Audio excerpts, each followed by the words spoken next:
These are the 6 key lessons I wish I told my younger self. How to be more consistent, how to take action every single day. How to get more done in 1 week than most people do in 1 year. The 5 tactical steps that you can take to make consistency your superpower. Success means different things for each of us. What are the habits of successful people? Today you're going to learn about practical tools for optimizing your morning routine. Everybody's got advice on morning routine, ice baths, breathing. Here's everything you should do to be successful.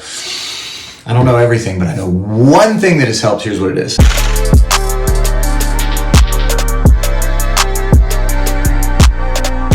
This was a game changer for me recently, as you guys know, if you follow the channel, so maybe some of you don't know. The last 2 years of my business were brutal, and we're slowly coming out of it. It has been a slow climb out of the pit of despair. Where am I? The pit of despair. And one of the challenges was before things really got challenging, I had this upward momentum. It was like things are going well, I'm winning, so my confidence is high, so I go out aggressive and confident and ambitious, and I make new things happen and they work, so my confidence is high, so I go out and do stuff and it works, and so on and so forth. And I had this upward momentum, this upward spiral, and then all of a sudden some things hit hard. You are not gonna believe what almost just happened.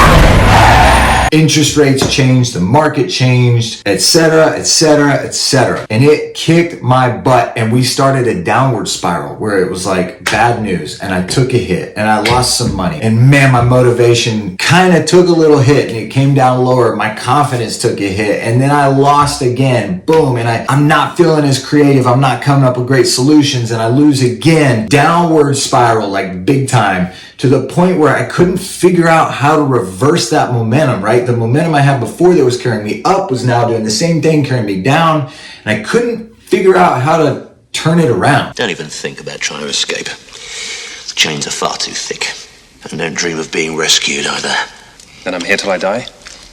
Till they kill you, yeah. Saying all this to be honest with you, to be vulnerable, because sometimes life is hard and it sucks, and it's just not that easy to just pull yourself up by your bootstraps. Now, I am generally speaking of that mindset that ultimately I'm responsible for me. I can't blame the government. I can't blame you. I can't blame whoever, my parents, whoever else. I can't blame the city of Nashville, even though dealing with them is not very fun sometimes. Ultimately, it's up to me. What's that phrase? Like if it is to be, it's up to me. But I could not find a way to turn this thing around.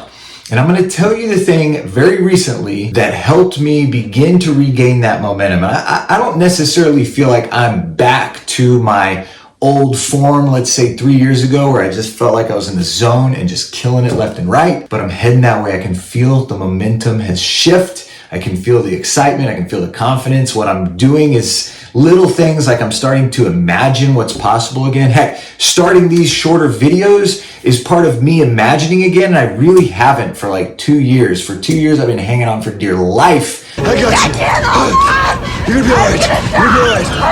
You're not gonna die. Just trying not to lose everything. And I don't mean that as a turn of phrase. I mean that very literally, trying not to lose everything.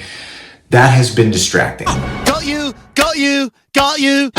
So here's what it is. Now, full disclaimer, this was not my idea. I don't remember where I got it. I don't know if I heard it on a podcast or I read it in a book or what. But it's this sheet that I use every morning. It takes me about 10 minutes, and it really helps me focus. It helps me get into that more imaginative, more ambitious, more excited mindset where I'm ready to build. And the work that I have to do, I like sort of understand and have connected it to the long-term goal. And so it just makes it easier to go do those things. Even like the day when I started the day with an hour of low-level warranty work where I was fixing a doorknob or whatever, I still had this moment where I knew here's how this is connected to the future I'm trying to build. So here's what the sheet says. At the top it says, envision your mission. What is it? Why is it important? What will it feel like to achieve it? Remember, it is a long, rich, and worthwhile journey that you're on. So that sentence gives me 60 seconds to just go, what am I trying to do again? What am I building and why? And then I can remember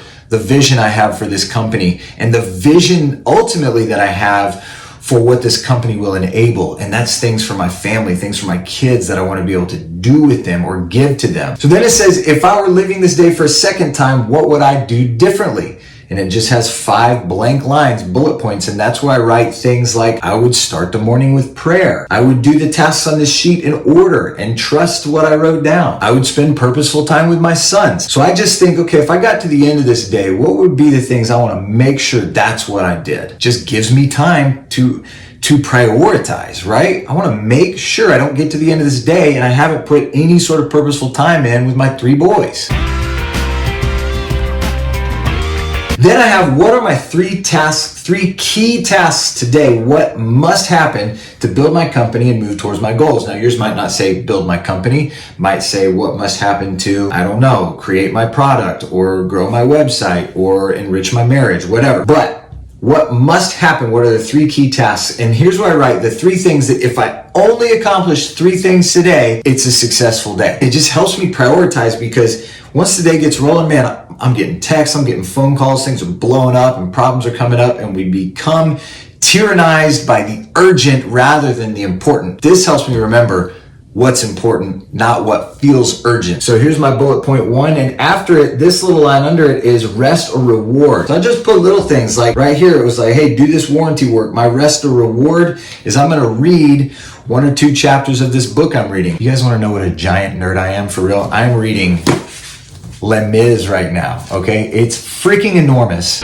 What's up, my nerd? But I have to tell you, it's unbelievable. And I told my wife, I'm such a dork, I was like, I get it. Like, no wonder it's a classic. This is freaking brilliant. So under each one, I give myself some sort of little rest or reward that I actually follow through with and do. And then I go back to work on the second item. And then under that, here we have, what are my other to-dos and tasks that can happen after the big 3 are done? And this is where I write down all the other stuff that maybe is a little more urgent or maybe is mildly important, but not as much as the big 3s, because I don't want to forget those things, right? There are more than 3 things I need to do, quite a bit more. Sometimes this whole bottom thing is full and there's like 20 things. And that's where I write those little to-do lists. So build something like that for yourself if you want. For me, it immediately changed my mindset and like helped me get back on track and start to see that momentum shift back into a really positive direction. I'm telling you, I've done it every single morning for a couple weeks now. That's all, just a couple weeks. But I noticed a difference on day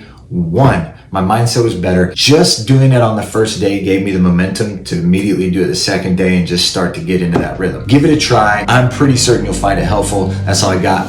See you.